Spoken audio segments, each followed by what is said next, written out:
This is the morning of the 14th of August, 2024. Interesting article put up by Fox, written by Alexander Hall and Michael Tobin, published on the 13th, titled, Video shows Walz praising controversial Muslim cleric Harris campaign says he had no relationship with. Walz praised Imam Assad Zaman as a master teacher in 2018. Let's see what's in this clip.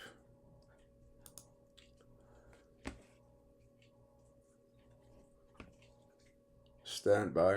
I'll get rid of the ad in a second. Well, there's new calls for Democratic vice presidential candidate Tim Walz to explain his ties to a controversial Muslim cleric who defended Hamas's October 7th attack on Israel. Mike Tobin is live in Chicago with more details. Mike. Hi, Kaylee. The Washington Examiner has just drummed up a video from 2018 in which then candidate Walz calls Imam Assad Zaman a master teacher. We start to see more appearances with Zaman and Governor Walz in 2019, January, April, and May. At one point, Zaman delivers an invocation to the state address. He is the executive director of the Muslim American Society of Minnesota. If the Walz team did a background on Zaman, they would have found that back in 2015, he posted a link to a pro-Hitler propaganda movie called The Greatest Story Never Told. Still, he appeared with Governor Walz in May of 2020, calling for calm in the George Floyd riots, and again in 2023, following a string of vandalism at mosques. Now, Sam Westrop with the Middle East Forum says Governor Walz has been willfully ignorant of Zaman's radicalism because he relies on the Arab or Muslim voting bloc and cannot do anything that would make him appear Islamophobic. This is a serious problem. Under a Walz-Harris ticket, given Walz's ability to embrace really just the worst kind of radicals from within the Muslim community, one can only imagine this would be replicated at the White House level. Walz clearly doesn't want to know about the extremists he embraces. Now, state records we have tracked down show the Muslim American Society of Minnesota has received grants totaling at least $123 starting in the year 2021 through next fiscal year. Reporting from the Washington Examiner says the United Arab Emirates designated the Muslim American Society as a terrorist organization back in 2014, and that federal prosecutors described the Muslim American Society as a direct arm of the Muslim Brotherhood, the same Muslim Brotherhood that assassinated Anwar Sadat and gave birth to Hamas. Just a short time ago, we heard from the Harris-Walz campaign. Their statement reads, Governor Walz does not have a relationship with him, meaning Imam Zaman, and Governor Walz strongly condemns Hamas terrorism. Kaylee, back to you. Well, Walz is facing serious questions about his relationship with that cleric that you heard Mike talk about and about his military record. But Walz hasn't said one word on any of this, despite growing calls for him to speak out. I mean, Emily, it's stunning. You know, he has several meetings with this individual. This guy posted a link to this film, this controversial film, back in 2015, but yet he has seen him multiple times since then.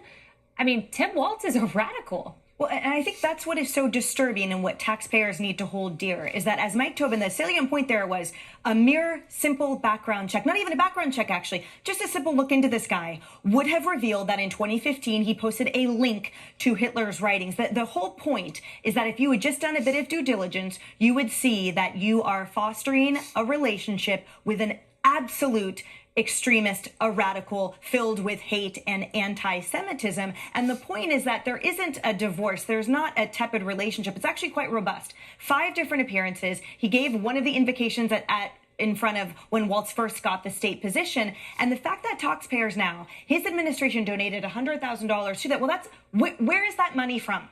The administration has no income. We all need to remember that. So any source of income for the government actually means you. So anyone watching here from Minnesota today, understand that your money went to this radical group that has ties to extreme radicals, as prosecutors have confirmed. And the fact that Walz's statement is a simple condemnation of Hamas's attacks, rightly so, of course, But you missed the point, sir. You absolutely missed the point that you are fomenting a relationship with someone who is deeply radical and deeply dangerous. And that's where the questions lay. That's important. And Paul, I want to broaden this out as to why this matters, because you have this imam and then you have radicals in Congress like Ilhan Omar. We'll see if she keeps her seat tonight, among others.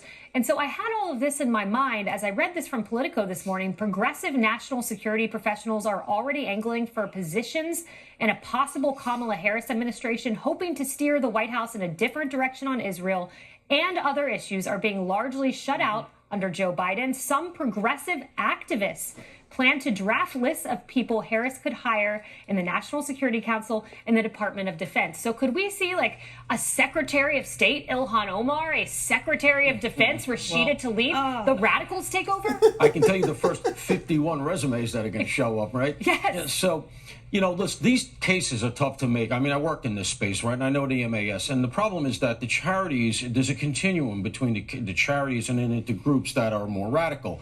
And it's very tough to make those cases. Realistically, there was only one the feds ever managed to make, which was the Holy Land Foundation. And it was a bit of a debacle. And that's why this stuff continues. But to move it into the political realm, you know, I actually think that while it does matter and it should matter to the electorate at large, to the Democratic base these days, this is a Jeremiah Wright moment. They don't care. Yeah. And so, oh, you linked to this guy? Oh, let me see what he has to say. Oh, well, that's where I am. You could argue that he's already made the point. I'm hooked to this guy. I don't need to say anything else about it. I'm going to go quiet. Base, you know where I stand. And we all know that's where the energy and the small donations are coming from. This is the pro-Hamas wing of the Democratic Party. It does exist. We saw it in universities. And I think that's out there. And that's why I don't think he's going to repudiate this very hard. And you're right. People, Harris, over time, I mean, I remember being at the RNC and there were these Jeremiah Wright scandals. But you're right. Like, no one cared. It didn't move the needle. Yeah, but it did for a little bit. It did put some oxygen into other Democrats who were hoping to get through that primary, namely Hillary Clinton. And it was right around the time. Remember, she waited till June to get out of the race? I mean, it was late. Maybe I'm the only one who remembers that, but I thought the timing of the Reverend Obama's past pastor, the Reverend Jeremiah Wright, the timing of that was really interesting. The timing of this is what it is because we only have 84 days till the election. So, I mean, it's all just coming like water out of a hose right now. I do want to mention that in my former home state of Minnesota is the primary today for Ilhan Omar. And you were talking about all the future jobs. She may be available for one of them, depending on how this goes. If they vote against her, this will be the third a far-left liberal in as many weeks to get to lose in a primary, Cori Bush and Jamal Bowman as well. I do want to quickly, Cheryl, get to this other scandal that we hit on, and this is the Tim Walz scandal, which is getting real legs about his military service, the questions that have been raised. And Jesse Watters Primetime put together all of these times where you had Walz repeating that he retired as a command sergeant major. Watch it. I'm a retired command sergeant major. Retired command sergeant major in the Guard. And they said, this is Congressman Walz. He's a retired sergeant major in the Army. Retired command sergeant major. Retired sergeant major in the Army. Retired sergeant major. He should answer questions, not just Kamala scrubbing from her website. He needs to sit down and answer these questions. Well, that would be like me saying that I'm the CFO of Fox News Media. Happy to serve everybody, but, but unrealistic and not true. Yeah, I mean, this is why you have things like LinkedIn where you can look at somebody's background and their titles. And if I put down that I was the CFO of XYZ company, that would be false. I would be lying. So yes, facts matter. And I don't know why the campaign is not responding to this. Maybe they're afraid. Because he obviously was a pick to try and bring in those veterans, try to bring in Middle America, Minnesota, Michigan. But that might be backfiring. Considering, real quick, I want to say that I'm grateful to anybody that serves in the military. Absolutely. Anybody. And I part of me doesn't like to see veterans going after veterans, and that's what this Walz scandal has brought up in the media everywhere, which I think is unfortunate. So I'm to him, thank you for your service, but maybe be honest about your title. Yeah, it's a question of deception, it's a question of character, and it's a question of judgment for Kamala Harris. So sit down, answer questions, clear it up. Hey, I know a lot of people who'd love to interview Tim Walz. You know, I think one of the points that was brought up in this is that as far as Reverend Wright was concerned, no matter what information they came out with, nobody cared. And it's the same thing here. You're going to find all kinds of things wrong with this Tim Walz guy, Tampon Tim, but nobody cares. It's frightening. Governor Tim Walz, Democrat Minnesota, faces fresh controversy after a resurfaced 2018 video showed him praising a Muslim cleric who once shared pro-Hitler propaganda film and celebrated October 7 as a master teacher. In the last few years, Imam Assad Zaman has used his Facebook page to share official Hamas press releases, blog posts from anti-Semitic sites, and a 2015 link to pro-Hitler film. The greatest story never told. Zaman also posted October 7 that he and his organization stands in solidarity with Palestinians against Israel attacks. Again, you can't make this stuff up. This guy is a sicko, an absolute sicko. And again, he gives me vibes that he's, one of those, like Barack Obama, a poop pusher. He's got those two kids, just like Obama had Malia and Sasha. They were rent-a-kids from Dr. Nita Blanchard and Marty Nesbitt. How difficult is that to prove, just as a point of curiosity? If we had an honest government, don't you think they'd look into that? But we don't. Our representatives are interested in one thing. You know what that is? To stay in their positions for as long as they can, and then to retire with a lucrative pension. They don't end up getting what many of us that worked our asses off for many years, $2,000 or $2,300 a month.